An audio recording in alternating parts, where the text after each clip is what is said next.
Okay, we're going to talk about 2.6, proving geometric relationships. And really, this is kind of a continuation with introduction to proofs. Last we did two-column proofs. We'll do some flow proofs, or a flow proof and a paragraph proof today. But before we do that, we need to make sure that we understand a couple theorems and postulates. First one is the right angle congruence theorem, saying all right angles are congruent. Just so that we know that that anytime in a proof, if you're given that something is a right angle, let's say that's A, and then you're also given another thing is a another angle is a right angle, say like B. If you say A and B are both right angles, that's given, you could say that angle A,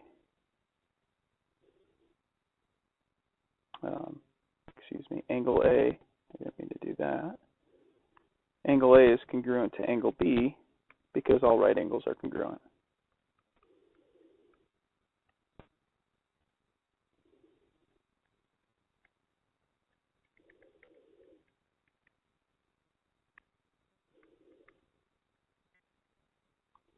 Okay. And so really that's how you use all right angles are congruent.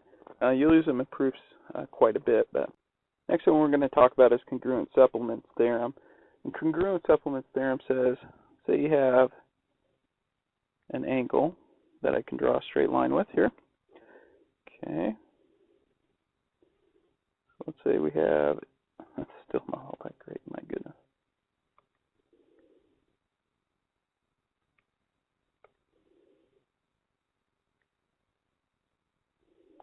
So I have angle 1 and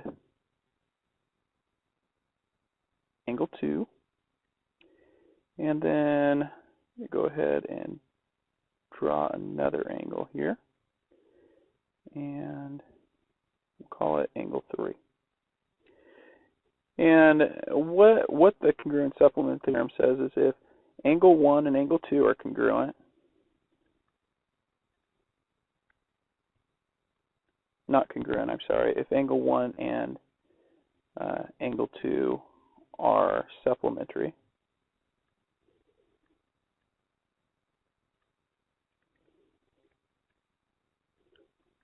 and angle 1 and angle 3 are supplementary,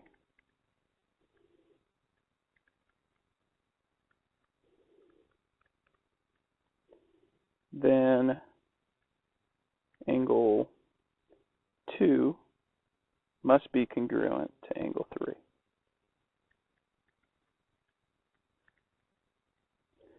And that would be because two angles that are supplementary to the same angle have to be congruent to each other.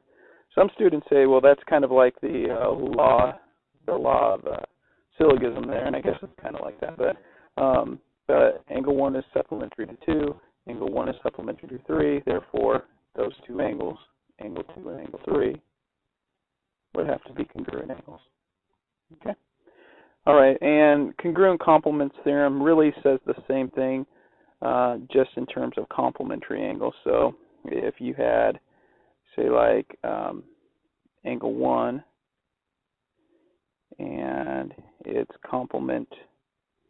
complementary to angle 2, and you have another angle, say like angle 3, that's also complementary to angle 1. You can kind of go through the same process. Okay. If angle 1 and angle 2 are complementary,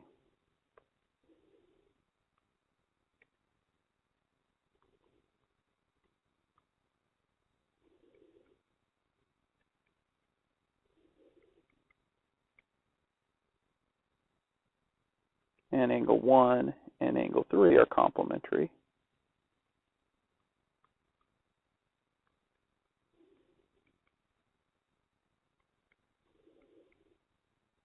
then angle 2 and angle 3, angle 2 is congruent to angle 3.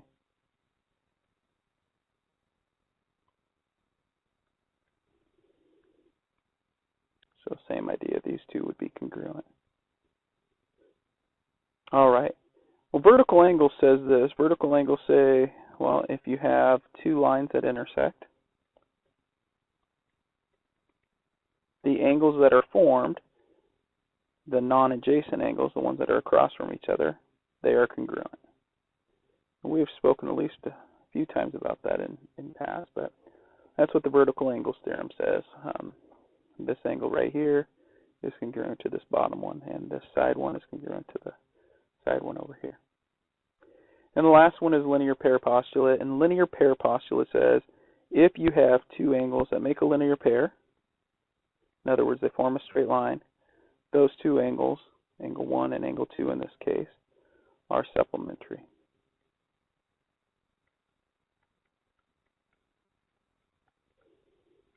They make 180 degrees.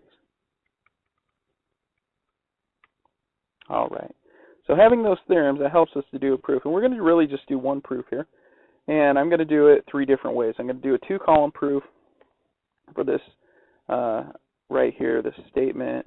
Our given AL is equal to SK, and AS equals LK is what we're trying to prove. So thinking about that, I'm going to mark down what they give me. They give me that AL is congruent to SK.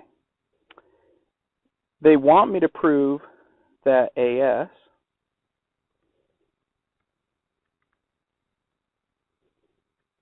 is equal to LK. That's what we're trying to prove. Okay, so that's what we want to prove. So I'm going to just put a little therefore statement. Say, hey, we have this up here, therefore we're trying to prove AS is congruent to LK. All right, so a two-column proof, remember, just has statements and reasons. Statement column and a reason column. Okay, and in this case we'd have our statement saying AL is equal to SK, and our reason is given.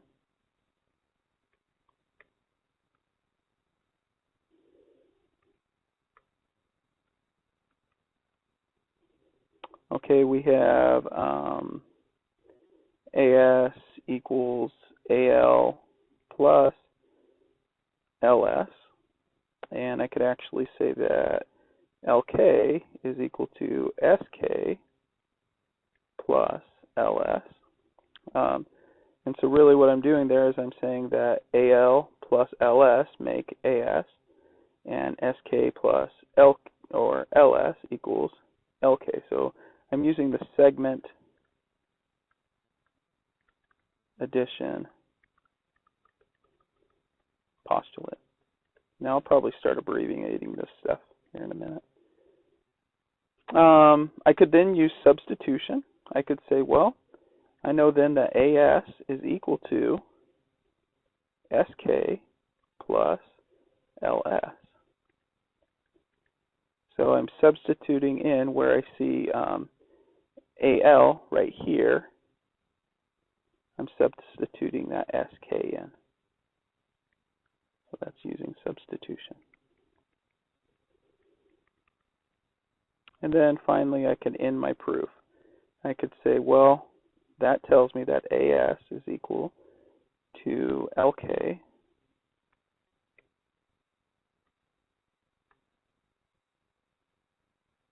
by the transitive property.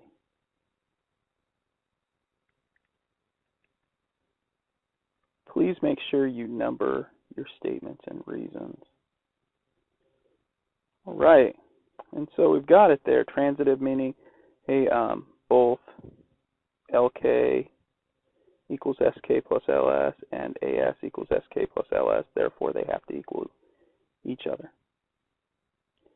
Kind of the transitive property.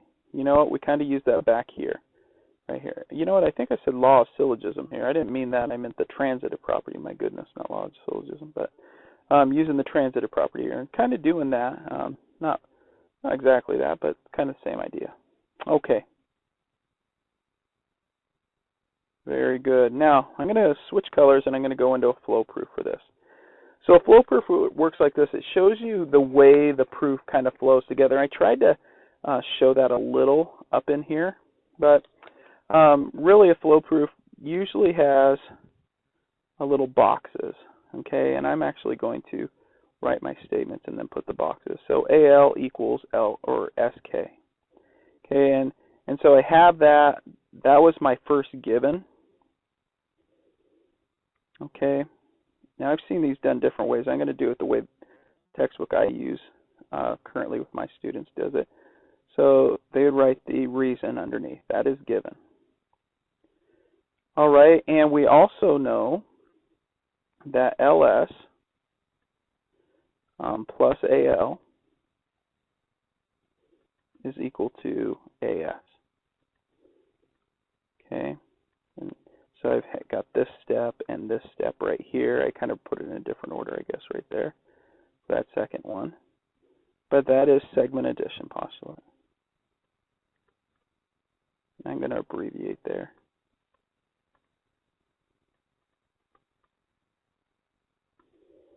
Okay, well, using those two things together, they flow into a third statement here, where we could say then LS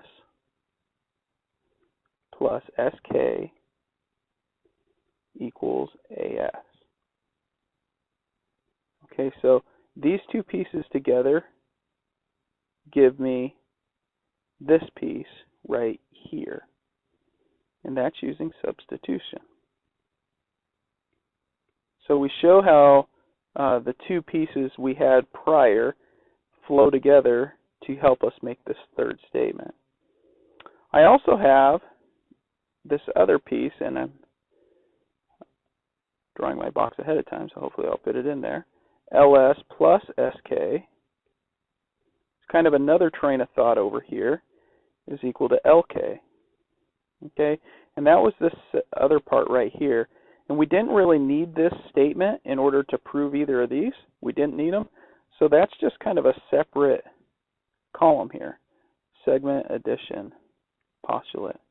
However, we do need that, as well as this, to state that AS equals LK. And that's transitive property. So some students really like flow proofs because it shows their train of thought. That's a flow proof. I don't have a big preference either way, as long as it works best for students. In terms of myself, I like the two-column proof. The last one is paragraph proof, okay, and I'm going to kind of go the same process. This one we kind of take all of our statements and reason and put it in paragraph form. So there are multiple ways to do this, but I'm going to go ahead and write it. And I'll put it down here. It is given that AL is equal to SK. So by the segment addition postulate,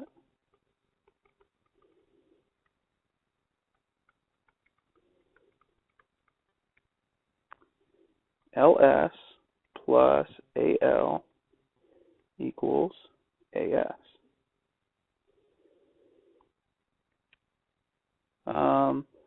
By substitution,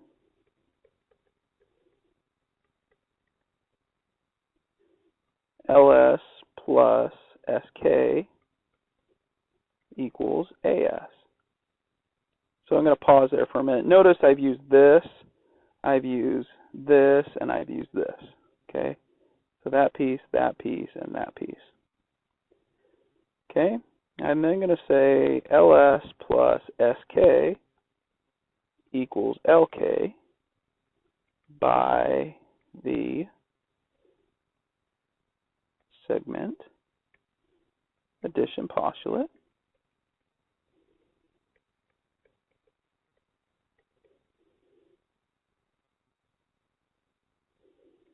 And so now I've used that. So therefore, by the transitive property,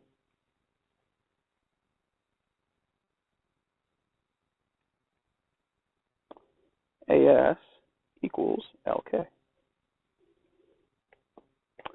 And there's different ways to do it, but, you know, that's one route there. So we've got all three types in using one proof. All right, well, good luck on proofs.